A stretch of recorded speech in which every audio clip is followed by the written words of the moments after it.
So yeah, thank you for crazy doing this. shit. Right. Hey man, we're so sorry. What happened over there, man? Is like, what the hell's going on, man? Yeah, I was just at a gig for the band Tennis, the American band Tennis, in London Bridge, at this really cool new venue, like in the tunnels of London, like London Bridge Station, kind of. And it finished, and all my friends wanted to keep drinking. But I was like, I need to rush off because I need to do Pitch It Movie podcast. so I left, and I was walking up the road. I was like, oh, this is going to take so long. So I just called an Uber. It came straight away. And as I got into the Uber, I could hear sirens really close by, and the driver made some kind of comment about how this is unusually busy. And then I got home like maybe 10 minutes later, and my phone just lit up from all my friends like, "Where are you, Jed? Are you okay? Everything fine?" And I was like, "What are you guys talking about?" And then then I looked on Twitter, and a van had run into like 30 people or something just where I was. In London Bridge, and apparently a few guys got out and stabbed people and maybe shot some people. Oh my What god! All right, so do they? That's nuts. Are they going to say who it was, or? I don't think it's confirmed. But then the other weird thing is they just now there was another incident in London, like almost nearer to my house. So it's almost coming in my direction. So it's a little bit like The Purge. Oh my god! Oh jeez! You sure you want to do this now, man? You need like some time it's to. It's fine. There's like 3 separate incidents that have just happened in London. All my friends are on lockdown inside the music venue. They won't let anyone leave. Wow. Yeah, it's real messed up. That sounds similar to what happened here like a few weeks ago, where there was, close to where we are in New York City. That was a drunk guy. This is probably a terrorist attack. Well, you don't want to have to assume, but your mind goes there immediately. But you know, I mean, I'm pretty sure this is a terrorist act. Wow, shit. Because it's kind of like from Manchester from last week, and then right. Well, it was only a matter of time before it kind of happened in London, I guess. Wow. But yeah, it's real messed up. It just really brings it home when it's literally at your home. Wow. Yeah. Well, we're in the heart of New York, right? Where like, how far is the Twin Towers, or were they from here? Yeah, we're pretty good far. distance. We're in Times Square right now. So well, I mean, and also that was a long time ago. It doesn't matter. It doesn't matter. That's like that stuff still. That's crazy because like, never forget, guys. Never forget. That's true. I sincerely hope your government does more about curbing extremism in some sort of way between any religion. It's hard. I mean, it's hard to kind of point fingers and when we don't have all the information. But I mean, yeah, it's crazy. Was there a football game? Maybe there. Or there are football fans that are. Don't try to make light of this now. I'm trying because we're trying to do something. I'm sorry. We're glad that you're okay. Yeah, we're glad you're okay. We're glad that you. That's right. There was a football match actually. There was a football match, but in Europe, it was in Cardiff in Wales. It was a Champions League final. So, but nothing in London. Nothing to do with London. But yeah, it's Sundance London though. Keeping it on the film tip. Maybe there was some really bad films put out there. Pete. I'm sorry. Yeah, probably. I'm trying to help the mood change. I get what Pete's. That's what you do. That's my job. That's dark like humor, gallows humor, man. Gallows humor. You bring it there. You bring it. There. Well, Jed, my film's at Sundance London tomorrow, so maybe. Oh yeah. What is? His films are showing. Oh man, congrats! That's amazing. They're not gonna cancel anything on you because of what's going on, right? I'm not sure. I'm not sure. On. There's a possibility, though. Possibly. But yeah, but now's my chance to give a really good speech, like I see on TV after a big event, thing happens. Well, make sure you change your Facebook profile picture. And says everyone pray for London because changing your picture does something. Well, it annoys the shit out of me. That's true. You can do what they're going to say in that other concert where they will not stop us and from doing what we. Being New Yorkers, we're used to. Yeah, never forgets, like you said. Yeah. These colors don't run. All right. Well, we'll see how it goes tomorrow. But yeah, it's fine. Sorry. Just to say, this is the voice of Pete. So I'm just introducing this Pete. I'm Will. This is the voice of Will.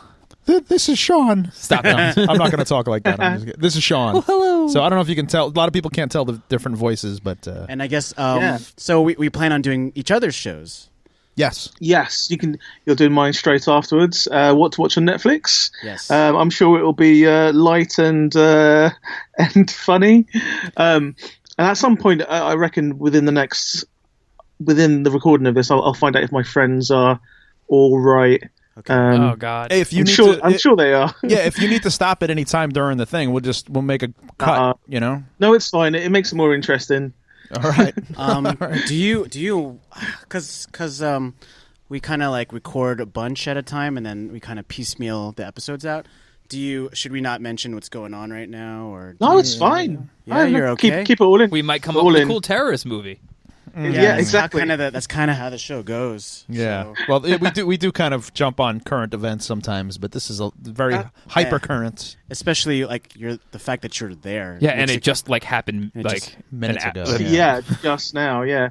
I'm all for doing it. If you want to do a terrorist movie, I'm fine with that. All right, we'll see. You're a good sport, man. Thank you so much. Hey, and Jed, for your show, does it have to be at something? Pete mentioned it doesn't have to be actually something that's on Netflix, but maybe just any kind of streaming service. Is that true? Any streaming service, if you can find it online, even if it's like on YouTube or something, that's fine too. Cool. Yeah. And it doesn't have to be super cool. I just listened to an episode where your guest mentioned We Bear Bears, which I love. Yeah. And I was like, oh my God, he's mentioning a Cartoon Network show. Oh, okay. And, it can be absolutely anything, as long as it's kind of something that you love and something that's I watched The maybe a little Running bit Man last operated. night. Yeah, that's right. Yeah, you love. I love that fucking movie, man. So, Which one? The Running Man. Yeah. Arnold Running Man's awesome. Schwarzenegger. Yeah. So, are we doing Pitch It first and then your show? Yeah. Let's do yours first. Cool. Alrighty, Let's do that. Awesome. Have we been recording? We have, but I'm not going to use any of that stuff. Okay, cool. It's all a lot. Yeah, Yeah, I feel like Jed's- it's sensitive stuff. So Yeah. Sometimes Well, we I don't mind. I really don't mind if you want to use any of it. It's fine. Yeah. all right. We'll see. We'll see. I'll Yeah. listen to it and see how it is. We'll figure Yeah. out what happened. Yeah. When- It might be interesting. When Pete posted when he posted on Facebook, he'll just make sure that he's just like, he changes the Facebook profile photo. Stop. Of Pitch It Podcast. Yeah. Come on. William. I'm sorry. I'm trying to make light of the situation With your too. flag. With our flag icon.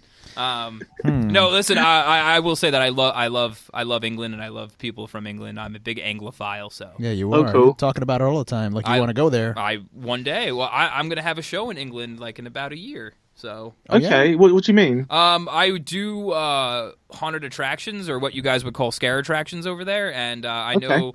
I'm not sure if you're familiar with Atmosphere Scare Entertainment, but they put on a really great scare attractions during the month of October.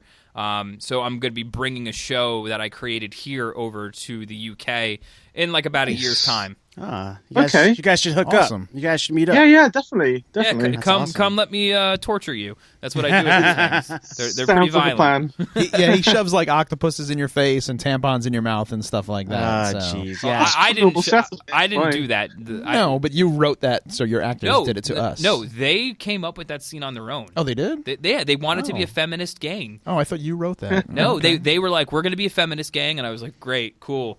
And I was like, Is what it are you used tampons? No, it was Oh, like- yeah, they were, of course. No, Yeah. we did the way they simulated it was clever because they made a girl lean over and then they pretended to pull a tampon out of her vagina, but they were really pulling it out of a cup. Fruit punch. Yeah. Fruit punch. with Powerade actually. Oh, in it. Powerade. Yeah, and then I had video of Sean and Pete getting it in their mouth.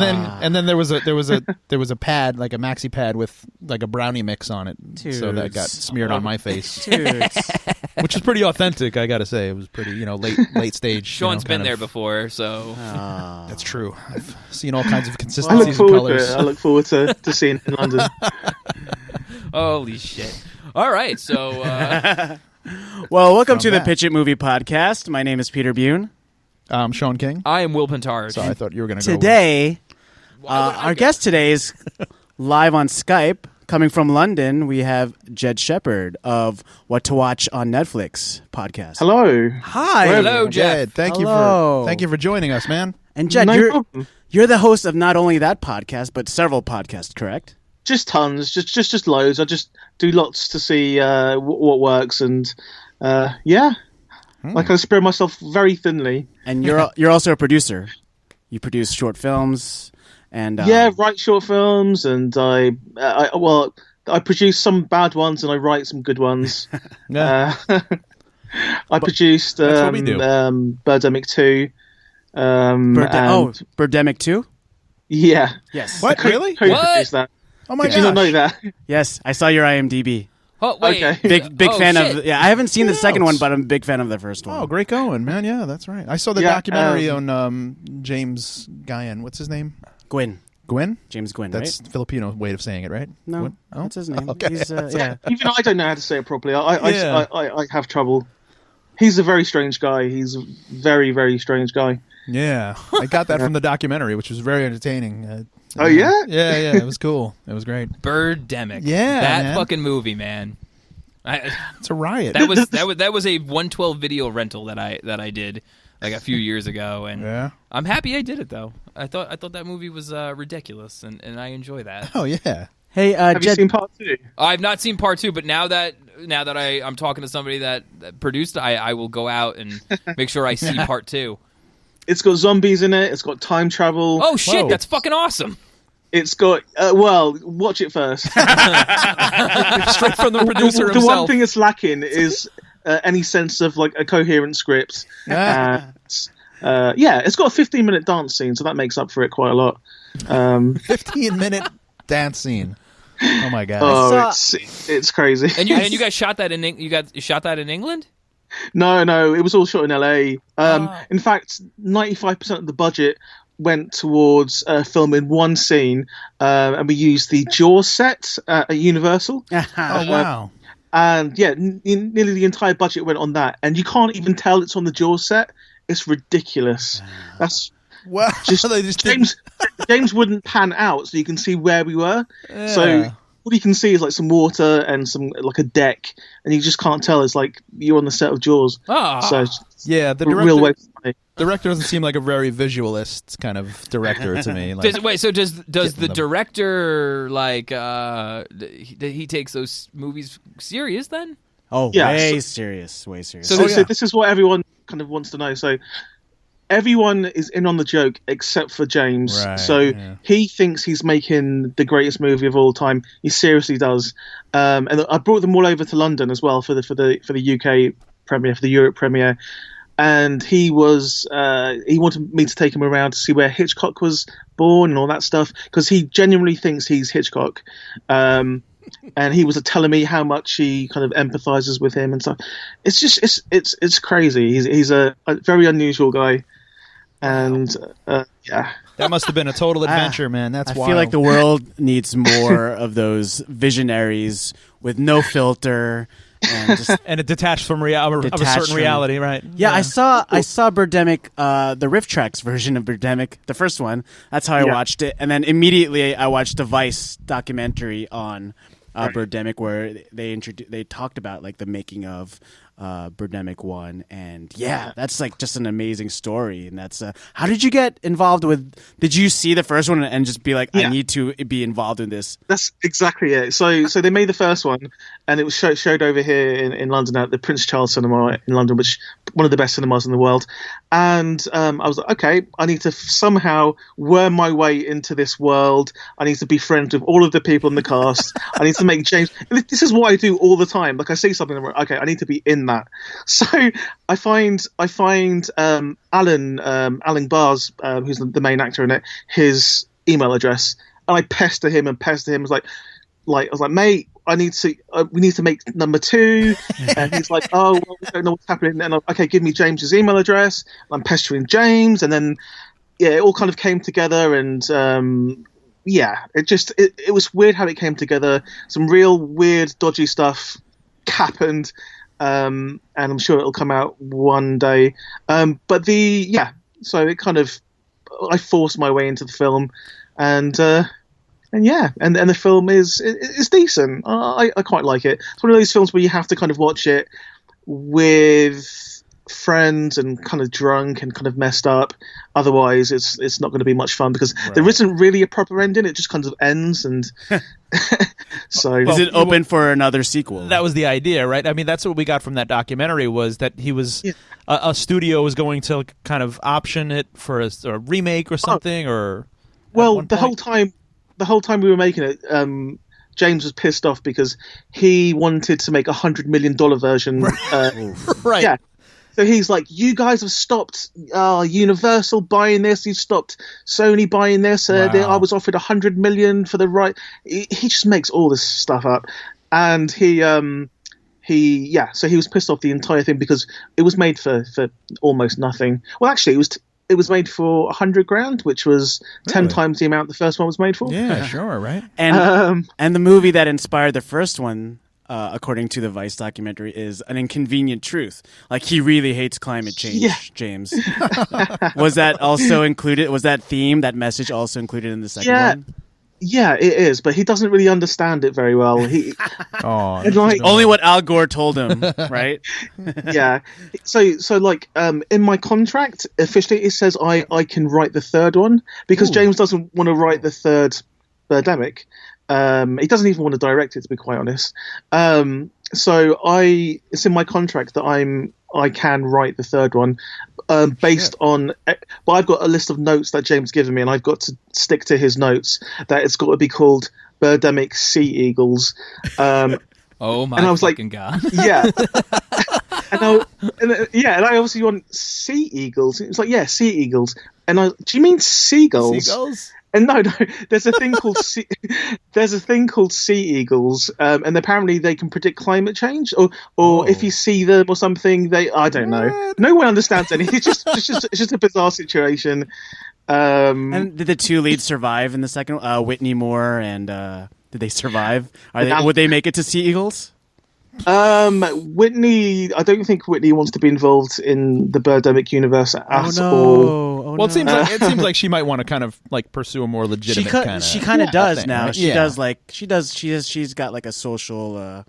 She's doing well. She hosts. She's a host now. Well, she wasn't. She does hosting. She wasn't awful in the movie, but the dude. Was pretty good. What was the guy's name?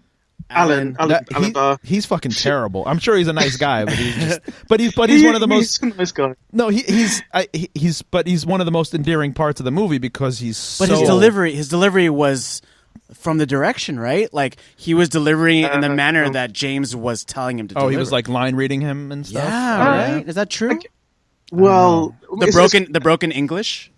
That's kind of how his acting is. Okay. But I mean, it didn't help if you've got a director who has written words that don't really make any sense, right? And he won't take any instructions, because like his English isn't great, the director. Right. So his script isn't great, and it's just broken English, and he won't let any of the actors fix the lines to make it understandable.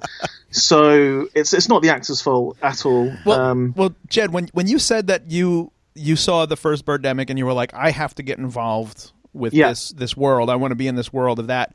But go back to when you were a youngster and talk about the first kind of introduction you had to film that really kind of struck you, and what was the initial love of film? Like, what was it back in the day that got you enamored with the whole thing? Yeah, well, I've always been like a massive like horror fan. Okay. I one of the only kids in my school that were into horror, and I didn't really have any kind of friends who were into that as well. So I used to kind of go to the video shop. I had a really understanding kind of mum who didn't really understand the certificate system. Yeah. So if it had 18 on it, she didn't really know what that meant. So I could kind of borrow any tape I wanted from the video shop. The video nasties, right? Yeah. Yeah, exactly. And also, my aunt used to work in the cinema, and she used to leave myself and my little sister, when we were like 6, 7 years old, in the cinema all day, no matter what film was on. That's great. Babysit. So we just watch whatever film kind of came on next, and that's great. It was like horror films, sci-fi films, some John Carpenter stuff, and some like Tobe Hooper stuff.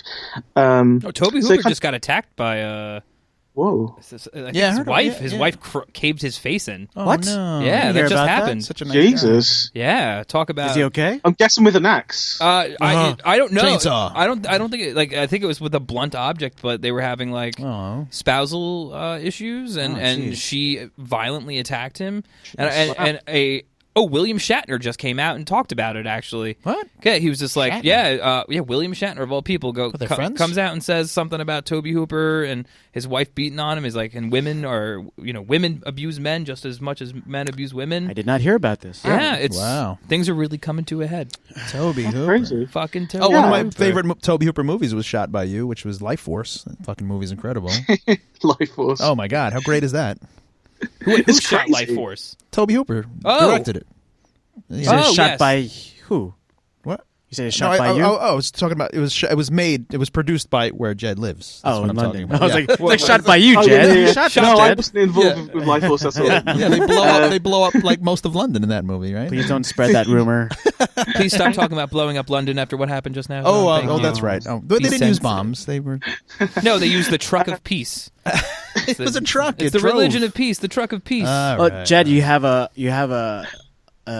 kindred spirits here because the three of us pretty much grew up pretty much the same way. Yeah, neglectful parents, video stores, TV culture, movies, theaters. Right. What is your favorite movie? Just to be kind of like teen boppy. You have. What to is your choose. favorite color and what is your favorite movie?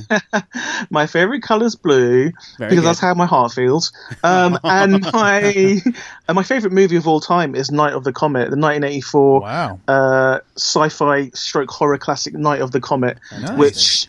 Do you guys know this film? Oh yeah, of course. absolutely. Yeah. Of course. I know Catherine Mary Stewart, and my one of my best friends. Yeah, she hangs out with friends. fucking Bobby Heckman all the time. One of our former guests. Yes, and I've spoken to Kelly Maroney on the phone too, so I know. Oh, yeah. Ooh, Sean. Sean and her are Excuse pretty me, much Sean. dating. Jim Wynorski, the director of Chopping Mall, put me on the phone with her out of nowhere. And I was like, "Oh shit, hello." And all I'm going to get them too in the. We're making the feature length version of Dawn of the Death next year. Oh, that's fantastic. And I want them two in it. Oh my god! Inspired I want by, them right? two in it. I could put you in touch it's with. Very inspired by Night of the Comet. I'm sorry, we're talking over each other, but you just mentioned a short film that you wrote, right? Dawn of the Deaf. Yeah. That's in competition at. That's the movie that's showing tomorrow. Yeah. So That's what is that about? That's an amazing concept. Dawn of the Deaf is an amazing concept. Go ahead and explain it to Jed. So Dawn of the Deaf is about a sound that kills everyone, and the only ones that didn't die are the ones that can't hear it, so the deaf people. So the deaf people kind of bound together in this kind of post-apocalyptic world. But then the hearing come back as zombies, essentially. That's the very simple version. So it's deaf people versus zombies, and how they use their deafness as an advantage in this kind of post-apocalyptic world, I guess. But what happens if they're communicating through sign language? What happens when the lights go out? Oh, well, that's something that's explored. Yeah. Oh, okay. And right. Yeah, we've got that covered for the feature, and also if you've I don't know if you guys watch the short, but we use subtitles in a kind of interesting way as well. They're kind of interactive and it's doing really well. It's played London Film Festival, Berlin, Barcelona, Sydney Film Festival's coming up. It plays Sundance. We went over to Sundance. It was crazy. And it's kind of influenced by Night of the Comet, you said, right? That film is probably my biggest influence. Everything I've ever written is just a spin-off of Night of the Comet, to be quite fair. So I love that film so much. Is that popular? Yeah. Is that popular there? Because here it's not really a classic, but it's kind of regarded as, I would say like in like inner circles, like right. Like between like people like you, Victor, all are like our inner people that we know. It's well regarded, but I wouldn't say it's a classic. Yeah, it's debatable. It's like that's up there with Night of the Creeps for me. Like those two movies are like I saw those at the same time. I think I would nice double bill. Those. Yeah, I would say. I mean, the writing of Night of the Comet is insanely good. Like just the kind of back and forth, the kind of the wit is incredible, and the acting is like CMS she's brilliant, and Kelly Maroney is just great, and the whole kind of 80s vibe with the arcade machines and the kind of evil government kind of against these girls, and the shopping mall scene where they're dancing to a fake version of Girls Just Want to Have Fun. That's love right. it. That's right. I love it. That was a Dawn of the Dead vibe. That's my fucking bag right there. I love all that 80s shit. Yeah. Love that. Yeah. I mean, because this is the best. It's the best thing ever. What would you do in a kind of a post-apocalyptic universe? Would you go around killing zombies, or would you go to the mall and loot? Yeah, and of everyone course. would go and loot, wouldn't they? Yeah, you'd go and to the dance mall. around to Girls Just Want to Have Fun. That's what people would do. Yeah, you'd live in the mall like Dawn of the Dead. You'd go, go to a theme park or something, and I think settle in. The commentary that Romero was imparting on Dawn of the Dead was just like that was all about run amok consumerism and stuff. Sure. Well, it was about mindless consumerism. Yeah. Yeah, because like why, like the world's over. over. What do you need all this jewelry stuff? Like, what do you need all this money for? And It's what people actually fight about when there's nothing else in the world. It was like what I notice about every George Romero movie is that zombies, for the most part, are not the main antagonist. They are just this. They are the environment. It's the people. Mm-hmm. They're like the people that are alive. Well, zombie movies are basically they're soap operas. They're man versus man rather than man versus a supernatural. Usually social commentaries, of whatever's happening. Well, Jed, thank you so much for Skyping in, man, because it's a good thing you're here. Well, we got to get onto a pitch because that's why we're here. Okay. Here on the Pitch and Movie Podcast, let me just break it down for you in case you don't know that Pete, Will, and myself, we have a great job here in New York working for Mr. Hollywood, right? And Mr. Hollywood gives us an opportunity every week to come up with a movie pitch because he just cranks them out every week. He's got 100 other people just like us coming up with movie pitches, and we're just one of 100 monkeys people. at a typewriter. That's right. We're those guys in the basement, and we send when we're done with the pitch, we send it up to the top floor. But he gives us a whole week to come up with a movie pitch, and every week, and a can of beans. That's right, and a bucket to poop in the corner, and a drain to pee in. But we had 7 days to come up with a movie pitch, and like every week, we waited until the last hour of the week, which is right now. Okay? So now we have to come up with a whole movie pitch from top to bottom, from soup to nuts, and we just don't have anything left. We're completely dry. We're going in cold here. So it's a great thing that you have this knowledge, like you grew up with these horror movies, and you have a vast knowledge. You're a producer. You have all these podcasts, all this experience. So we're hoping that you can help us come up with something right now. What would a post-apocalyptic movie look like? Post. So it's after it's after the apocalypse. Okay. So what kind of apocalypse? I think we have to start with what kind of apocalypse it was. Is it one that involves radiation and you can't step outside for 10,000 years, or is it just everyone wiped out at the same time? That, you know what? There's just like that's a good question. There's like we've done so many apocalyptic movies here that ours always end up with just like it being a government gone rogue and it being like a world government thing. But we have not really. We had that one movie that we came up with where it was like aliens that were coming out with butt babies and stuff. That was a that was Alien, kind of like an alien apocalypse. That was an alien apocalypse. That was wasn't that the dad? The uncle? That's when people stopped having kids. Or what was something. it called? Uncle Nuclear Family was called. Nuclear Family. Nuclear Family. That's good. That was inspired by Uncle Zoning. Uncle Zoning. Right. Yeah. The first title was Uncle Zone, but that really didn't. And that's like Dad Zoning, but we just fucking made that up. Well, Will, you're right. All our post-apocalyptic ideas are kind of downers. Yeah. And with Jed here, the writer of Birdemic, which is apocalyptic, and also he's inspired by Night of the Comic, which is a fun movie. It was a poppy fun. post-apocalyptic. I'd like. Why don't we get out of our asses and make a post-apocalyptic movie, which is a fun movie to watch after the destruction of the planet. Would a post-apocalyptic movie just be the resurgence of what would be a utopian culture or perceived as utopian? I think everyone would be mutated, but it would be normal. Well, it depends. Well, we have to answer the question of like how this apocalypse happened. Who would survive? Who are the survivors? The bomb dropped. I guess that's a bomb dropped. A bomb? Yeah. A bomb dropped. But like a bomb dropped. Well, like Jed's like high concept of his Dawn of the Death thing. Like you're saying, we need to come up with who survives and why. Survives. How about this solar flare? Oh, Yeah? That's something we can't control. We cannot control a solar can't flare. control the solar and, flare. Sometimes I have a fear of like the sun getting too close, like or the sun dying. Like I wake up in the middle of the night terrified that that's going to happen. Yeah. Like, you know? What, the sun's gonna die? Yeah, or like the sun Or it's gonna go suddenly. Well, it will supernova and blow eventually. Or like You've only sun- got 100 million years left. Yeah, I hope so. That's man. it? You sure? I'm Yeah. pretty sure there was a movie about Don't lie people to me, trying to Jed. reignite I the hope- sun, right? Didn't Danny Boyle do Sunshine? That was all about. Oh, that's right. They were trying to kickstart the sun or something. Yeah, like that? restart it. Yeah, right. But like, I think like a solar flare would obviously it would send a massive EMP to the planet. Yeah. So we And would tons lose of all technology. Radiation would be fucking everywhere, right? Well, it would probably like if it were as strong as I'm thinking. Like if you watch that movie Knowing with Nicolas Cage, that's a solar flare. That happened as a solar flare. Yeah. So like half the Earth would be scorched. No more Snapchat? No more Snapchat, Pete. Fuck. Sorry, I bro. hate this already. Oh no. So would the survivors be people who were underground at the time, or right. I don't know. Well, what if it were just like this? What if like people stayed underground? They built underground cities. They essentially built an underground civilization, and one of them, like, they're being held down there by like kind of like a Day of the Dead kind of military unit. That's like, no, you're staying underneath the ground, but they're hiding the truth that everything's kind of better up there. Like oxygen's back. There's a new sun.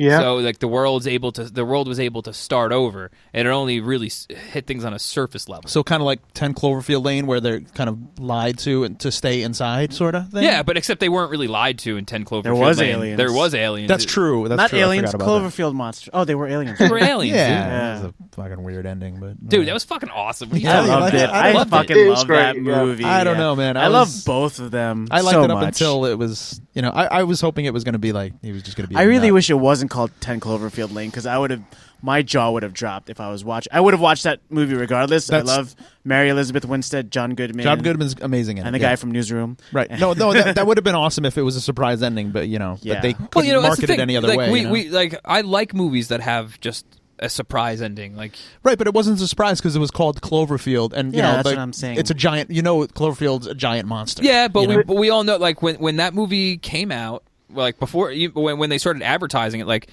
I had no idea that movie was even being made when it happened. I don't think a lot of people did. It was shot not as a Cloverfield movie. Mm-hmm. It was turned into that later on.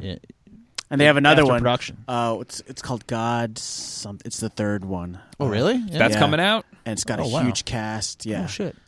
I forgot what it was called. But Are we going gonna to get kaijus in that? No, we might be stepping onto something that's similar idea. I like Okay. Jed. Are you talking about like having the kind of keeping this a little lighter than your normal typical Yeah. post-apocalyptic? Because I like that idea. I mean, Well, yeah. I kind of like that. A little bit jokey, a little bit kind of lighter. But I mean, we can still have some dark themes, but Yeah. just like light reactions to it. Well, right, because do you like the idea of an underground civilization that's stuck Yeah. in the 80s? yeah, but I'm trying to think of. Oh yeah. Okay. So they have 80s tech. Oh, this happened in the 1980s. No, this happened like now, but the only tech survived underneath the earth, and there was like maybe just 80s tech. So they're old fallout shelters, kind of like and Correct. like Oh, that's great. During the Cold War or something. Yeah, so they're old, like what do they call it? Like the old silos that they converted into survival bunkers and stuff. Yeah, just like that, and like I like the idea of an underground civilization that it's stuck in a certain time period, and that's all they really know.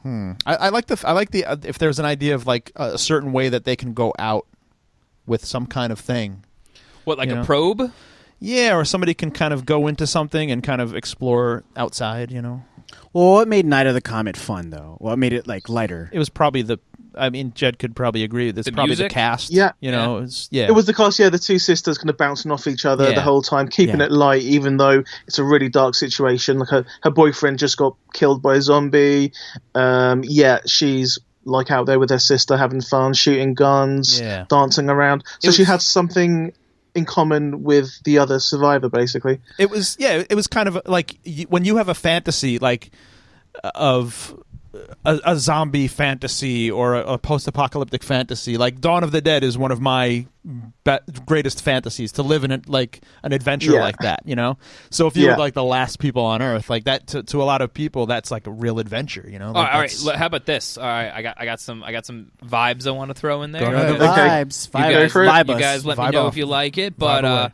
Vibe it. what if it was like like there were areas that were like everyone knows there's like an underground news station and stuff and whatnot, but it's not just like 80s themed. Maybe there's like 60s themed stuff in there. Like there's different people have chosen to revert back to reactionary times where like they remember things the way they wanted them to be, or they stumbled upon them.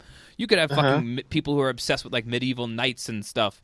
And and the idea should be like whoever gets to the surface first claims the land, and it creates their kingdom. That's good. Yeah, so it's like Westworld, kind of, with all the different worlds. Right. I mean, we should have there should be androids. There should be cyborgs, like a cyberpunk society. Well, I like the fact that you set up characters who survive, and they're all kind of trying to get up top to kind of reclaim society and kind of so it's like a race to the surface, basically. Right. Shit, that's fun. Yeah, that's fun. So, speaking of race, like. What if? Here we go. Which race? What? No. Here we go. He says, "Here we go." Well, Jesus. We always say, "Here we go" when Will opens his mouth. When he says race, okay, about race. Here we go. Oh, Will. here. Well, let me just throw a monkey wrench in this because you all obviously have your head in the gutter.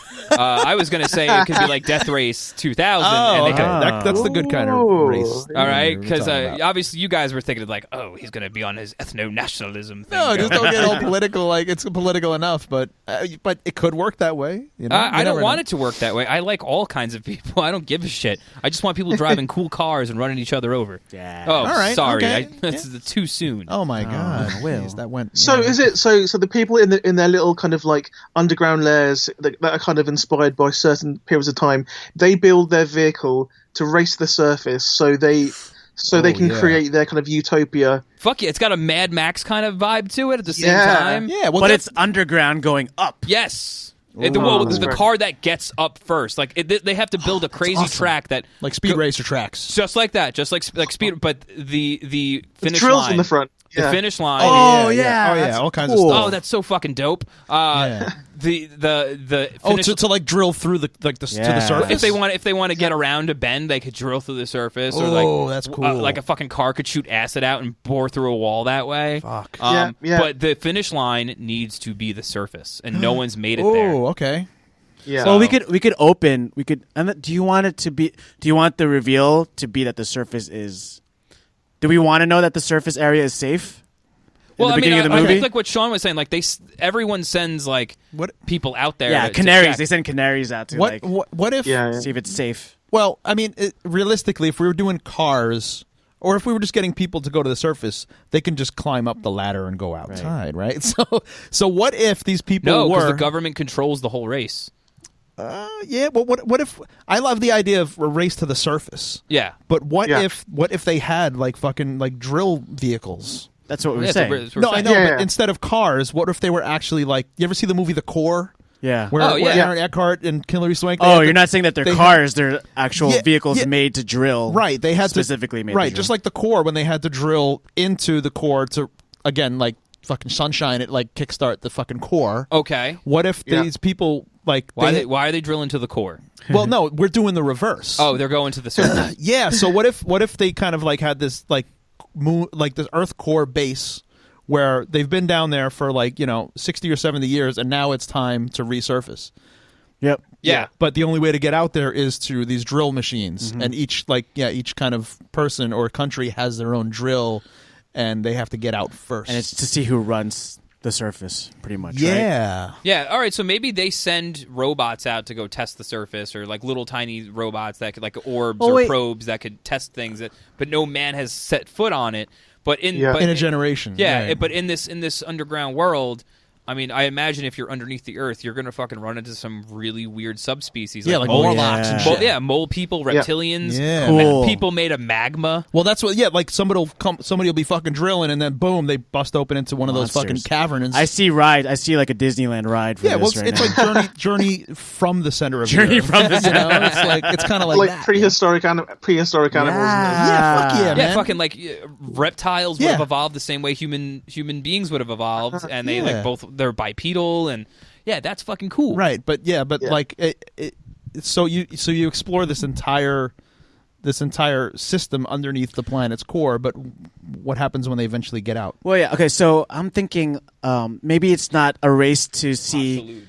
If it's not a race to see who runs the surface, what if it's just a race to get a piece of your, like, there's that movie, that Tom Cruise movie. Far and Away. I was Far thinking and the Away. same thing. Where they're all just racing for a piece of land. Right, that's what I was thinking. Yeah, that's what this is. Yeah, no, because we were saying that it was racing to see who's the ruling government, which is impossible. You're not going to rule the entire planet. This is better. Yeah, they're all these people are just racing for a piece of land. Now countries need to be reclaimed. Yeah. So what if these drills shot out of the earth and then flew to, like, they were able to fly to? But there's a good piece of land that people want. Yeah, right. So they're all kind of racing to the surface. I got it. That piece of land, Antarctica. Yeah. Yeah, because why? Because it's like climately, like because of the solar flare. It's kind fucking, of it's Eden now. That's true. It's perfectly kind of Eden. Yes, Eden. Yeah. No? Logan. Sorry. Oh right. Rebecca. I thought you were doing like Waterworld or something. No, I was doing X-23. Yo, I love Logan. I love that movie. Is that what happened in Waterworld? Was that Antarctica? No, I'm pretty sure like the world just kind of like got over flooded and there. Yeah, but where was that dry land? Where was that supposedly? And where did the gills come from? Sorry. Well, only Kevin Costner adapting. had gills. Like he came from a subspecies of human, I think. Yes, I know. Yeah, but that would That scene where he gets eaten by that fucking giant shark thing though is pretty dope. And then they eat it. Yeah, but that would take like thousands of years for him to develop gills. that's It was not like- Kevin It was like Costner. 50 years since the shit. He's melted. already evolved like 500 generations ahead of us, so he's close to. Jed, are we along the lines of your kind of cool? It sounds amazing. So Yeah? Yeah, it sounds amazing. So why would they go to Antarctica again? Why wouldn't they like just go to America or somewhere where they know? Antarctica is like It's already frozen. Well, if it was frozen, and then when the solar flare hit and scorched the earth, it helped spill up the soil, I guess. Well, because like when you scorch the earth, like you actually make the ground more fertile. So Antarctica is like Eden. and also like as far away from the equator as you can get would probably Well, the be poles kind of, the poles would have shifted. Oh yeah. Yeah, that's exactly what would happen. What, it would go off axis? Oh fuck yeah. Yeah. Oh yeah. Because of a huge solar flare? Are you kidding me? I'm not You'd kidding be lucky. you. You'd be I lucky don't kid if, about such things. You'd be man. lucky if a solar flare hit Earth and it didn't like fucking crack Earth in half because of how powerful that was, igniting our core. Yeah, blowing Sean, You're you'd be fucking- lucky. Yeah, Will's bro. getting really emotional about this. Well, I'm really concerned about solar flares, man. Earth's axis and shit. Oh, okay. Thank you. Oh. No. All Goodbye. right. Sorry, Jed. Oh yeah. The Mr. interview's Hollywood. over again. Sorry. Mr. Hollywood Jr. So yeah, Mr. Hollywood Jr. just secretary just walked into the office. Yeah. Into our basement. And she handed us a note, and it's a studio note from above. H.J. Hollywood Jr., he's the boss's son. He really wants to get into the family business, so he gives us studio notes. And we say it's the monkey wrench in the creative gears because it could fuck up our pitch right now. And it's going along really nice. Or it could be awesome, and we could get something great out of it. Mr. Hollywood, our boss, employed his entire family here, so you know how that goes. Nepotism. And, Wherever it is, we can just say it's a dream sequence. See, now that's exactly what you do when you get a note from a non-creative. You can just kind of spin it in any way because it doesn't have to be literal. We can just kind of be as creative as possible because they can't think like we do. They think they're just thinking money. We're thinking creative. And these are all business motivated. Motivated by money or a trend or something. Right. And if we don't use this idea, we might lose 11 billion. Yeah, our budgets are usually 11 billion and or more. Or more, that's true. But then this has to make 22 billion. T-billion, yeah. Quadrillion. 22 yeah, quadrillion. Something like that. Because the marketing budget for this has to be massive. It does. And I think this note might help recoup a lot of that money because go for it, Sean. In this one, the lead character has to cut off their right hand in the second act. What? So that's easy. That's pretty. Yeah, I think that's probably from like The Walking Dead or something, where somebody has to lose a hand or something, right? Or like Star Wars. Or I mean, yeah. Or how about like one of our main protagonists gets his arm caught in the gear, drill, and he's got to fucking the only way he could do it is to sacrifice his driving hand. Okay, there we go. Yeah. All right, cool. Okay, good. Yeah, fuck you, Mr. Hollywood. So do we need it? Do we need? Well, we got our basic premise. I love this idea of like a race to the surface. We got a cast. It's going to be a huge ensemble cast. That's what we got to Okay. do. We got the cast now. So And direct. We need to hire a director. Terry Gilliam. we need a writer and director. I don't think And he can handle this. Terry Gilliam would be good. I just met Terry Gilliam's godson, who last week he said to me, my godfather, if you want to have lunch with him, like I can just arrange it. What? We can meet you next week. Yeah, and I was like, yes, whatever you do, arrange this, please. My and then goodness. it's crazy. Well, you could pitch this to him. Terry, I have this idea for you. we just attached you as a In director. his style, in like his Brazil style, this could be. Oh, like, it'd be Yeah, amazing. that's what I'm thinking. it'd be like, beautiful. Well, I mean, it'd be beautiful. I mean, we're huge fans of his stuff, his earlier stuff. I will kind of be the guy who kind of says it out loud that I like Imaginarium of Dr. All right, but Parnassus. real Ooh. quick though, what is the reason for them beyond trying to get to the surface? Like, what is the reason for them trying to piece leave? of the pie. Can we But make also- it? Can we make it so that the Earth's core is rising and there's magma Yeah, coming into like the there's magma is like going up and is destroying their kind of communities they've built there. Yeah. So they have to, this is the inciting incident that's kind of made them or is venture there out. or They're is there getting like a pushed out. subspecies that lives below lives in the Earth Ooh, that's that's like good. that say you're colonizing our part of this planet. They're being chased out. We've been The here reptiles. way longer than you. Lizard people? Yeah. I was gonna say magma people. Magma? Like, people that look like they're magma. Magmas? Magmas. Yeah.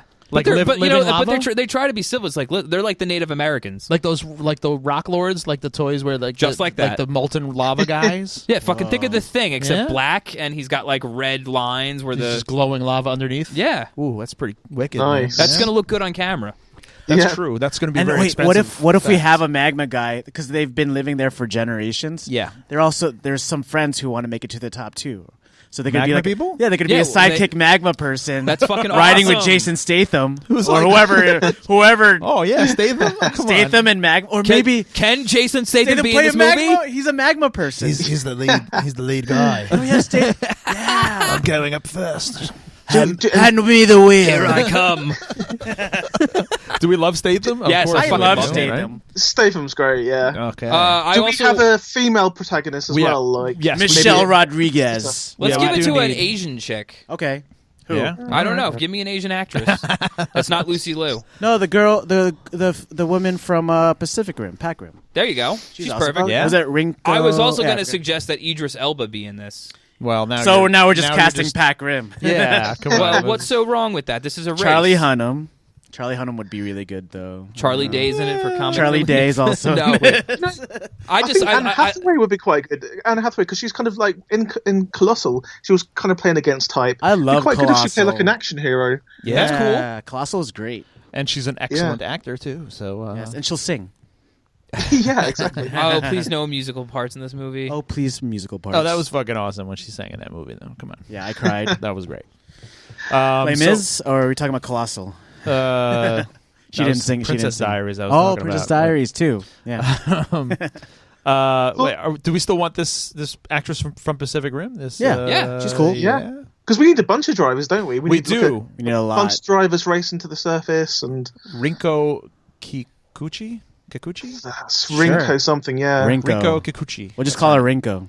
All right, cool. All right. And also, is neon gas from like, under the ground? Because it'd be cool if everything was neon. Yes. Ooh. In the Oh, cities. yeah. Very Yeah, dude. 80s kind Very of. cool. Oh yeah, all the gases and stuff will be kind of like Yeah. illuminated and shit, I'm like thinking this kind bioluminescent. like fucking- this kind of looks like a Blade Runner-ish kind of universe underground. Yes. Well, I guess they had to have kind Underground? of built Yeah. up like with what they had down there to kind of build a society. Yeah, right? well, I mean, look at all the tunnels underneath the Denver airport. That could be like a good start for where all this comes from. I think they should have like McDonald's everywhere still, and like like KFC everywhere and stuff. Starbucks. It was more like, all right, the world, like we all saw it coming, and this like this was a reason for us to go down, and that's why the government was secretly building these things. Yeah, but some of the first ones to go and build were like corporations, Yes. like fucking Burger King and like the Gap and stuff. Like, Yeah. like in Total Recall, the shit on Mars. Oh man, like, this you is know, kind of it's like Akira in a way too. Oh yeah, Ooh, is that yeah, what happens? yeah. It's definitely got a little Akira in there because that That's all right. whole thing's about like corporations and shit. Well, that's fine because ours. Post nuclear. Yeah. Okay, but ours takes place in the core. So The we're- core. we're- So are they That's kind of the like name of the rival nation. gangs? Could they be like the leaders of like rival gangs and Yeah, have their own kind of team of kind of people who dress like them, and I guess a little bit like the Warriors as well. Yeah. Everybody has their own kind of vibe, their own kind of style. Yeah. Oh yeah. But I think there should be the gangs, but there should be like civilian groups that we kind of follow, normal people that we could kind of attach ourselves emotionally. So you don't want them to die because there's like dangerous people racing to the top. Well, I mean, I'm not a huge fan of Land of the Dead, but I really liked how they kind of blocked out their survivor groups, where there was you had Fiddler's Green in the mall. Yeah, and then you had the guy trying to get a piece of that, and and then you had just the guy who wanted his car and to leave on his own. Then you had the zombie Big Daddy. Right, he just hated the rich people, and he just wanted to fucking just he hated humans, and he just wanted Big Daddy's right. He just wanted to be left alone. They just wanted to be live their own life. Right. So I think if the magma people. Yeah, well, of course, the magma people. I think we have to set up that relationship with the magma people that were kind of like they were codependent with us, and then when we leave them, maybe they kind of have to change and go back to the way they were. Maybe they were really benefited from us being down in the core. But they didn't want to admit, but people didn't want to. Some of them didn't want to admit it. Like there was like a faction. Yeah, and then I like that. And then there's like, fuck you, you're. So, but there's no countries anymore though. Like it's a world. I guess it's a world population underneath the ground. Yeah, right. Right? Is everyone cool with that? Yeah, I love it. Yeah. So are we not going with the fact that it was kind of a trick the whole time, and on the surface? So when they eventually get to the surface, it's like 1997 or whatever, or like 2005, and everything's fine. Or are we going to go with the fact? What you mean? Like the wealthy stayed on top, and this was all a ruse? Well, yeah, or just the whole time, like a bunch of people were convinced to go underground, and they've been living under there for like 100 or so years, or whatever. That's the twist ending. That's awesome. A cool twist. That's great. Yeah. So right when our heroes, Jason Statham and Magma Statham. Can we get the dude from the main protagonist from Starship Troopers in this? Rinko? What? Casper Van Dien? Get out of here. Casper. That movie was 20 years ago. Look, he had his shot, and he was in a fucking. Listen, I know Skeet Ulrich now. He's in a fucking classic movie. He's in an absolute. Will, classic I want you to he's in Riverdale right now. It seems like everyone's in Riverdale right now. Who is Casper Van Dien? Yeah. Oh shit! Good for him. Have you watched Riverdale? No, I should. It's fucking awesome. I gotta watch. I gotta wait till it's pretty good. I haven't watched the last couple of episodes, but up until then, it's pretty good. They also rebooted like the Addams Family on Netflix. Has anyone seen that? I have. Really? Dude, they rebooted it. It's on Netflix. Not the one that Brian Jed, you have a whole did, show specialized in finding obscure things. It's not on the UK Netflix. I have not seen that. Wow, that's crazy. I didn't know it was an American Netflix. Dude, what the fuck was that? Yeah, man. Unless you're dreaming it, Will. No, this is dream it, bro. Jed, that's the best kind of surprise, like third act thing where they get up there and like they're never expecting people to make their way out of the core. That's like a Planet of the Apes twist. Well, yeah, it is. Yes. Like it is. That's like sick. It's like a Logan's Run. Like we always go back to these when we do these post-apocalyptic or utopian or movies. We always go back to that kind of like big and there's reveal. There's never anything wrong in the first place. Yeah. These were just the people undesirable. think it's in like a far-flung future, like hundreds of years after. And maybe you never know. Maybe it was hundreds of years after something happened. But yeah, when they come out, it's the 80s somehow. How do we make that happen? I got fake news. It's not real. Oh, yeah. So Will looked up the Addams Family thing. He's wrong. Yeah. Sorry, Jed. Yeah. Wait. You said when they come up, it's the 80s. It's like Could be. Yeah. That's I just think it'd be cool if I don't know how to explain it right now, but so these guys have been underground. Yeah, man. From like the 1800s. Reagan is like king of the earth. Like Reagan like was running the planet. So it's like a revisionist. It's like a revisionist history. No, this should have started in the 80s. Margaret Thatcher. Well, what was shit like in the 80s, Jed? Like PM. There? What was shit like in the 80s there, man? Was it like Thatcher? Yeah, it was pretty fucking. Well, in the UK, I mean, I was a kid, but it was kind of like the US. She took the milk from our mouths when we had milk. We used to have free milk in schools, and Thatcher took that away. I can't remember exactly why. She closed down all the mines. There were lots of strikes going on. She had this thing called the poll tax, which just doubly taxed people, and everyone had a massive strike, and it was chaos. And sounds lovely. Yeah, Margaret Thatcher was a disaster. Yeah. She's the worst. She is the absolute worst. I kind of remember her and kind of Reagan kind of having the same kind of vibe. Yeah, I feel like you have the same kind of problem with Theresa May. actually. Oh, she's. I mean, I think she's incredibly stupid. So that's the difference. At least Thatcher was intelligent. May just seems like a puppet, just an absolute idiot. Sounds she says the wrong very thing familiar. every time. Yeah. Well, yeah, that's the trend. yeah. That's the trend lately. I've been following everything that's been going on with England since Brexit, and like I'm actually fascinated by like the parallels between what's happening in the United States and what's happening there. And like as cool as I think it is, like that people are becoming like I like nationalism. I'm a big fan of people being proud of where they're from, as long as it's not like ethno-nationalism where everyone's like, oh, you can only be here if you're white. I don't care about that. But I think what's like what you guys got to deal with right now between Theresa May and Jeremy Corbyn, like they're both terrible in my opinion. They're just awful, and we got a touch of that too. We got a touch. Well, we have it in the office right now, and it's a global problem. It's a global. I mean, stupidity. Corbyn is slightly better than May. I don't think he's a great leader, but at least he wants what's best. But May just seems to want what's best for the very few individuals. That's a very small percentage of the country, the rich guys, basically. Corbyn wants it fairness for all. So that's one thing in his favour. I just don't think he's a very good leader for the country. Well, now they always say they want what's best for everybody now until they get that taste of that corporate money somewhere down the line, and I think then they fucking fold. I think that's what should have happened on the surface of this earth. That the rich people fooled the poor to go underground, which I think is fucking awesome. It's for your own safety. It's for the best that you go down there and you wait this out because this flare is coming. They created a utopian rich corporate surface. Exactly, and we'll be up here because we're the heads of the industries and we have to protect what's here when you come back. There's got to be a fucking scene of like everyone getting like huddled into the earth, like children and fucking and then they cap it. And they fill it. They fill it. Yep. And it's like a fucking like a 20-mile. So we got to show some what's going on below the surface. And that's like a flashback at the end, kind of like Statham realizes what happened, right? And Anne Hathaway is crying and singing. Well, because generations have been taught in the schools down in the core that this was the humans would have been extinct at this point. If they didn't kind of not true. Get sent down there, right? It's just shoving the poor down underneath. You see it in school I'm thinking books. like they brought all the multi-ethnic people, like white people, black people, Asian people, to the core of the earth, and they left the whole top just to be white wealthy people. Right, and there should be Margaret some sort Thatchers and the Reagans and everybody. There also should be some sort of like problem where like people are going missing and they don't know why, but in reality they're getting taken from below and brought up to the top. We might need of to slavery. recast then. We might need to recast because like unless Anne Hathaway plays a surface dweller. Well, no, because there's still white people down below. It's she's poor. Yeah, there's a bunch. Okay, so it's a class thing. It's a classist. Everybody's fucked down there. Okay, pretty much. Gotcha. But there are levels down there it, too. Right. You know? There are levels down there too. It's fucking Demolition Man. Yeah, you have garbage men down there, but you also have mayors down there too. Yeah, they gave us. They set up infrastructure because they was like, oh, we don't want to be really cruel, but. Right. Here's some of the basic needs that you'll, and it's mostly a funnel. It's a fucking funnel of money and control to the top. All right. Yeah. This is cool. I like it. So on the surface, do they teach their kids that?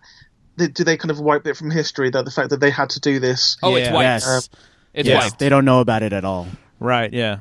Or they say that we tried to save them, but they got buried or something. Yeah. Or they use this. They use a solar flare should happen, but it shouldn't be so critical. But they use that as this way. Yes, we lost all these people in the solar flare. Or we put them down there to save them, but these magma people killed them all. No, I wouldn't make any mention of the magma people because when the magma people come up to the surface, the wealthy fucking aristocrats should be like, "Holy shit, what the fuck is that thing?" You're gonna ruin the surprise for them. Just choke them all with their magma hands. But our main protagonist has to see or get a hint of this first to be like, "This is what's going on," and unite everybody below to come to the surface. Rinko and Anne Hathaway. Now they're united. It used to be a race to get to the surface to who would control it. Right, but we can't reveal what's up top because that is an awesome reveal. That came up with that it is like 1986 and it's just like punk rock is ruling. What imagine they come up and there's a punk rock. What? No, in this revisionist history there is no punk rock. Can we have like cool music though, because punk rock is underground. The drills. Oh, it's underground. It's underground music. Nice. Of course it is. So when these drill machines, which are going to be fucking awesome, like somebody, they're we're going to get get neon lights, like neon lights. lights. Neons and fucking drills, and the neons in the drills, like fucking like headlights. Cool. Oh, So amazing! and they have so like good. they have like fucking like stereo systems in them. So when they're drilling, they're just like they're fucking like listening to like synth fucking wave. Motorhead and shit. No, One group is listening to Motorhead. One group is listening to synthwave. One group is listening to like Clash or Yeah, absolutely. the Ramones. Yeah, because now you have to have, because of Guardians of the Galaxy, you need like a fucking super hit soundtrack again. Yeah, So well, they it's gonna listen. be That, and they have Magma Friends. They know how to they knew how to use that soundtrack to the best advantage of that film perfectly. well, yeah, but that's an old trick that they kind of. But that's stuffed it I off. mean, I don't think it's an old trick per se. I just think It's an old trick that went away and now is coming back That's what I'm because saying. of it. That's yeah. what I'm saying. You're right. Yeah. in a Yeah. world of trailers where you get pings and wah and Dubstep versions, or of you get old slowed songs. down versions of songs. I hate that. I This hate that so This is much. perfect. Our Yeah. trailer will have all of that, by the way. Of course it will. No, we I- want to sell this movie. So Terry Gilliam's making this, and what do we have a title? Do we have a writer? Ooh. Oh. We Yeah. do have the writer of Birdemic 2 here. I don't know. Maybe. I just produced Birdemic 2. I was meant to write you're Birdemic 3, but I don't know writing if that's 3. going to happen. Oh no, but you Right, you, right. you I'm the wrote writer of Dawn of the Deaf. you wrote Dawn of the Deaf, right? Yeah. Okay, so yeah, even better. So So The writer of Dawn of the Deaf feature coming Jed sooner. Shepherd's going to write this movie. It makes sense. It makes All right, sense. hey, all right, man, you have a daunting task ahead of you, sir. It was kind of your idea in the first place, so Did we you just got to have it done in 2 hours. Can you do that? That's This goes into fine. production by midnight. That's- Well, all right. So we don't have a title. we need a cast above the land as well. We Jodie need Foster. Oh, yeah. no, she's the president. Sargoni. I'm gonna keep trying. Sigourney? Keep trying. It has to be all white Sigourney. people, right? It has to be just... What, Jed? Sigourney. It has to be white people on the surface. Yes. Yeah. Right. Yeah. Okay. Brad Pitt. You're saying He would surprise him Yeah. or Tom Cruise. It's got to be old white people like Sigourney, like you were just saying, Sigourney Weaver. Sigourney. Sigourney. That's my Irish. You sound like my Irish Jodie accent. Foster in Nell. Nell. Chickapay Foster. I like our multi-ethnic kind of heroes, the drill drivers. And Ooh, drill drivers. Well, it's wait. close. That's a cool name for a movie, though. Drill Driver. That's too. What's his name? That's too like B movie. Yeah, that's like What, too, Roger like, Corman? That's too kinda? Corman. That's Yeah. I figured, but that's Yeah. kind of like no, but we're thinking Gilliam. Crustbusters. No, it's just Crustbusters. it sounds disgusting. It sounds, but something like that. Something We you need know. a Gilliam sounding. It's like a title. detergent. drill, true. drill busters or something. Gilliam. Something. Think Gilliam. Gilliam, yeah, Yeah. something Right. Gilliam-ish. Yeah. Drill heads or like... Drill heads. That's more Lynchian. True. What are some Gilliam titles? Do we want to go like action exploitation kind of like title? Yeah. like where it's- Exploitation. A lot of the Yeah, things not that like were exploitation, but like between action. Brazil. You got a little Brazil in there. You got a little Death Race 2000 in there. You got you have like those 80s like cult archetypes in there. Yeah, okay, so we want to grab sure. a title that grabs you and says, "This is what it is." Yeah, like Hobo with a shotgun. Magma. Magma Lords. I don't know. I'm just throwing shit out. How about just The Core? The There's Core's- already a movie called The that's- Core. Yeah. Aaron Eckhart and Hilary Swank that's right, went yeah. to the core. Eckert. Escape I from mean, the core. Race to the Surface was kind of cool. I mean, that's a kind of a 50s vibe, I guess. That's something like that. I think it's got to be something, like Race to Witch Mountain ish. I'm just kidding. Ooh, I love Race to Witch Mountain. That's That's great. good, right? Those old Disney ones are scary. Flare babies. Flare babies, solar babies. So while we're thinking of the title, just add a little bit more color. Is the kind of like pop culture down below different? It's obviously different from the kind of culture above. So they're making films below as well. They're making their own films, their own music, their own TV shows, Right. and I'm guessing up above, because all of them are kind of rich guys or with people. Their TV shit, their films are shit because there's no kind of color. Right. Their music's just hasn't evolved for ages. Well, they all listen to like fucking Bach and Beethoven and shit Yeah. that you'd- Celine Dion. Yeah, Ooh. they listen to the contemporary stuff. They listen to I mean, Spandau Ballet. Like It's a little on the nose, but we would be using the metaphor of like underground music, underground films. The underground's rising. underground, right, yeah. and it's all about getting that like what Hey, the real. That's a cool name. The underground. No, Underground Rising. No, it's Oh. not. Let that be the metaphor, not the actual literal title. Yeah. maybe, All right. That's a punch in the nose. Drill Smashers. How about Drill Baby Drill? That's kind of cool. And we can have It's like Gone Baby Gone. We can have Sarah Palin. Like, Sarah as, Palin, up like, top. Drill, she's, baby, drill. She's the new president. Like fucking what's it? What if it was just called Iron It's Sky? Tina, it's Tina Fey as Drillers? Sarah. The Drillers? Drillers?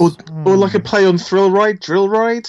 Drill Ride. Yeah, Drill Ride. I think that's it, man. That's fucking awesome. because that's Okay, fun. cool. That's like a total action, fucking Yeah, fun that's action cool. title. That's Can we cool. have a revisionist Michael Jackson song, Driller? This is Driller. Stop Michael it. Jackson's still alive down there. That's actually that's the awesome. name of a porno title. It's Oh, Driller, dude. And you hear about that? No. Yeah, it's like a porno knockoff from the '80s of Thriller, and it's called Driller, and it's a dude. It's about a zombie dude who drills girls with his drill. So our listeners need to look So, that up. I'll talk about that on Incog- Jed's podcast. Yeah. We will talk about. Just open up an incognito window in your. Sean's gonna talk about the things that he watches before bed. That's yeah, right. we'll Yeah. mention that on Jed's podcast. That's right. We may talk about Driller. Is that like Edward Penis Hands? It's sort of like that. Yeah, it's sort of- Shaving Ryan's privates. But this one Yeah. was like Big black dicks with pearly white cum. This one is like All Indonesian hoes stuff with hard cock. This is like an Indonesian one. It's like a kind of Yo, can we foreign can we language. cast Kevin Smith in this? Ew. Why? Just to be like As a what? as to be a Ooh, fucking no. clerk and like the CD. J Muse, yes. Why can't we have him in this? Jason Lee. So he has like Oh, a that's convenience cool. store down in the core, like Yeah, like, man. Only, yeah, I would say yeah. yes if we do it like that. Yes. if he has There's a cameo. Like, there's a He's making scene. this underground movies, kind of moaned about how like the Yes. overground people hate him and stuff. And Yes. Yeah, okay, I approve of that. all right, cool, and yeah, they can trade tapes down there, like VHS tapes. Of, Well, like, that, honestly, that's the only. There's an tech RST video That's down all. there. That's all the tech that they have is like VHS tapes. And I guess stuff. so, Well, that's yeah. all the culture that they have. I guess Like, so. because the wealthy one were like, yeah, we're gonna set you up down there. Don't well, worry. we were talking about Be Kind, Rewind, which is a movie we kind of love and hate at the same time. Yeah, well, I like the whole thing. But we were talking about like that would be cool if they kind of had very little resources down there, so they had to make do with what they can make as far as Sure. music and movies. So it's kind of like so everything's gonna have like a very dated cultural Yeah. thing. Like Yeah. if this happened, like say this all happened in the '80s, the Reagan era, and the wealthy wanted to do what they wanted to do. Like it would be like '80s style shit going on below the surface, and above, like I don't know, wealthy would probably advance the crap out of like Yeah. society. Like Technology. Demolition Man would be, I guess, a good archetype of this. Yeah, Like below yes, was definitely, right. very '80s, Yeah. very free spirited, like fucking like rebel, and So then we're calling this Drill Ride? I love Ride. Drill Ride, yeah. And we should take the kind of nod from Demolition Man, which we love here. On Love the Demolition Pitch Man. Movie Podcast. We love Demolition Man.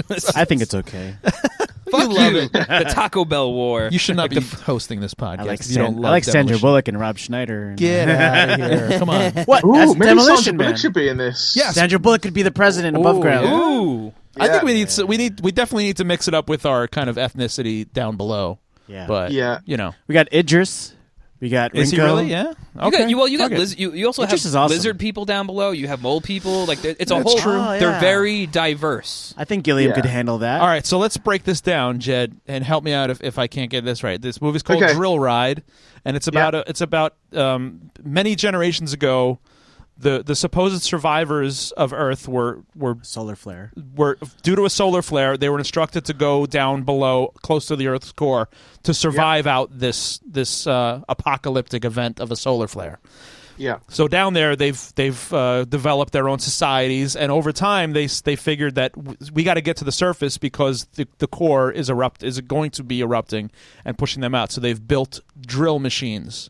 Yeah. Or drill rides. drill rides. And yeah. let's say we have about a half a dozen of them. Okay, and they're that piloted. we follow, but there's a whole slew, but we only follow a handful. Oh, is that it? Okay, so there's I'm thinking that's so there's hundreds of them, but we're going to follow this kind of half a dozen of these kind of like. Well, yeah, we need collateral damage. We need a body count. Like some people can't. Sure. Some people trying to drill to the surface they don't can't make it. Yeah. Okay. So you lose a whole population of people almost that way. Yeah. Okay. So their mission, these kind of pockets of survivors and these kind of cultures, and the gangs, we can call them, they kind of pilot these drill machines to get to the core of the earth. And when they do, awesome. They do, after many adventures through ecosystems within the core, monsters, fucking lizard people, and they're actually aided by each other, of course, because they will have to be competing, like drilling into each other to get to the top first. And they think that when they get to the top, they only have the poles to kind of inhabit because they're very small. Kind of ecosystem up top or on the bottom, but when they get out, they realize that they've been lied to the whole time, and corporations. They got to drill through a fucking corporate building or something. Like, be like, what? Like the Bank of America lobby. Yeah. In Trump Towers. They just go right through Trump Towers. He's on the toilet. What'd you do to my floor? He's on the toilet bowl and he's like, oh, he goes right up the toilet. Oh my God! Daddy! Can we please? Let's do it. Can we drill up into the Twin Towers, or is that too dark? Oh shit! that might be. Well, they were around back then. They were around then. They were still there, yeah. So when they get to the surface, they realize that they've been lied to and they were shoved down there so that the rich can kind of take over the real surface of the earth. Yeah. And that's then fucking cool. Basically, that leads us to our sequel. These fucking Drill Ride 2? Drill Ride 2, Drill Smashers? Yeah. Well, no, because Drill Ride 2... stand on top of their drill machine, and then all the other drill machines come up, and there's a whole army of, drill rides. Yes. Oh, I got Drill Ride 2, Magma Rising. Well, I think Drill Ride 2... Because the Magma people come up to take over. Well, that's true. A few of the Magma people have to have kind of co-piloted these machines, and then Statham, who's a friendly Magma. Oh, shit, he's got to help. There's bad Magmas and good Magmas, and Statham's a good Magma. Good. Okay. Does that sound dumb? I feel like I sound dumb. No. But I think at the same time, since the magma is rising and the magma people, pitching a sequel. Hold on. We do that sometimes. The magma people are because there's factions of them. There's good ones and there's bad ones. The ones that are good is listen, you guys got to get off this planet. So they got to drill into the moon. Oh no! Really? Their drills should just be formatted to be ships. What if this is Drill Ride 2 Magma Rising? Ooh. So no, hold on. There's it's 20 years after the fact of this, and the moon has become like an Israel where they put all the magma people, and they kind of hate the fact that they've been put on another moon, and they want to come back to Earth. This is like the magma fighting back. Wouldn't that be the opposite though? Because we put people who were Jewish in Israel because it was their land though. Well, so you'd want to put the core people back into the core? No, the core people are the natural inheritors of the Earth. Well, what if now Mars was habitable because of this flare? Well, that's what I'm thinking, is that the wealthy people would have colonized other planets at that point. Maybe. But they don't want to live on Mars because Mars is fucking freezing cold. No, Mars is fine now. They've terraformed it and everything. It's still cold. It's not Earth. Come on, Earth is the best, Everybody knows that Earth is the shit. I don't know if is Mars supposed to be cold? Yeah, it's fucking cold, man. Not according to Arnold. Yeah. Get those people here! Fucking his head. That scene with his eyes, though.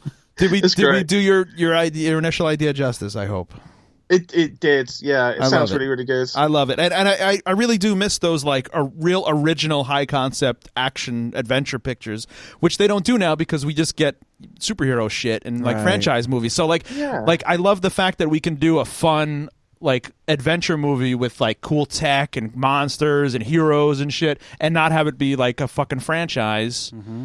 I feel like there are people out there who kind of give those type of films a shot. I feel like Netflix and Amazon, they're the kind of people who would throw the requisite amount of money we'd need to make this. Yeah. Amazon original 11 movie? billion is going to be... HBO does it too. HBO can. They're going to have to sell a lot of Primes, multi-quadrillion budgets, Prime subscriptions to support this film. That's true, but they do kind of splurge on others, and they go kind of smaller on other budgets, right? I mean, that's how those kind of studios operate, right? Just like a regular theatrical studio or whatever, they would. True. They would. Or Yeah, they would. Blumhouse will just give us like $2 million to make it and expect 500 million back. That's the short film. That's a short version. I tell you, if Mr. Hollywood passes on this in a few minutes, we're going to go straight to Blumhouse and get a $2.5 million budget, okay? And it's going to be all on green screen. It's going to be animated. And we haven't done this in a long time, but this idea is owned by our guest, Jed, and that's true. Pete, Sean, myself, and the Pitch and Movie Podcast, and Mr. Hollywood. So we only do this one. Get to steal it. Right, we do own this idea. That's true. The four of us. I think it's a genuinely good idea. It is. I agree. See, this is what this. Well, is you the better problem. get to writing it, buddy. This is the problem that we have on this podcast. Sometimes it's like, fuck, this could really be an amazing fucking movie. Well, you could. We're gonna take the laptop. Yeah. We're gonna take it into the elevator with us. You're coming You could upstairs. start. You could start a Google share page that we could GoFundMe. That's whatever. and you could type on the way because it is 666 floors up to Mr. Oh, Hollywood's. jeez. Okay. Right. Yeah. Which You is get a about head start. it's about a 40-minute elevator ride. So That's true. So we do have actually 2 hours ish. So get writing, Jed. Get your writing. I've started. I can hear him typing right now. Interior day. Jed, thank you so much, man. How can people find out more about? How can people find out more about your numerous podcasts, your projects, and your film work? Your record label. Oh, your record label. I'm just quickly writing an Anne Hathaway shower scene. Hold on. Can you put Statham in there too, please? They can go to postpoprecords.com or postpoppodcast.com or Google Dawn of the Deaf or Birdemic 2 or see me on IMDb. Or my Twitter is at Jed Shepherd, JEDSHEPHERD on Twitter or Instagram.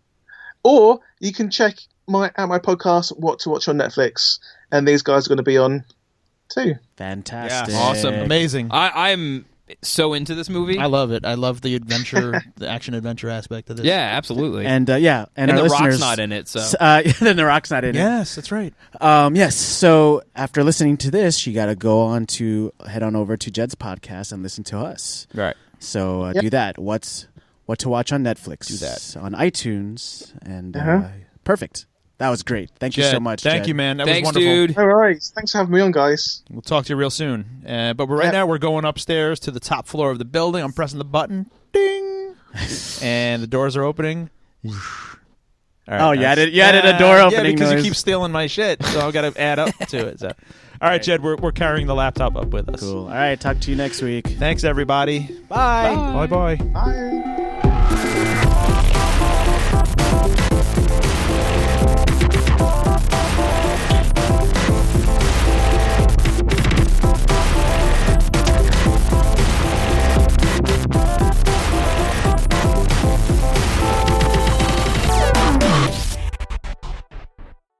You've been listening to the Pitch It Movie Podcast. If you like what you've heard, do us a favor and subscribe to us on iTunes, SoundCloud, or your favorite podcast app. And please, don't forget to leave us a comment, too. Listen and subscribe to the Pitch It Movie Podcast on your favorite podcast app to automatically get the latest episode every week for free.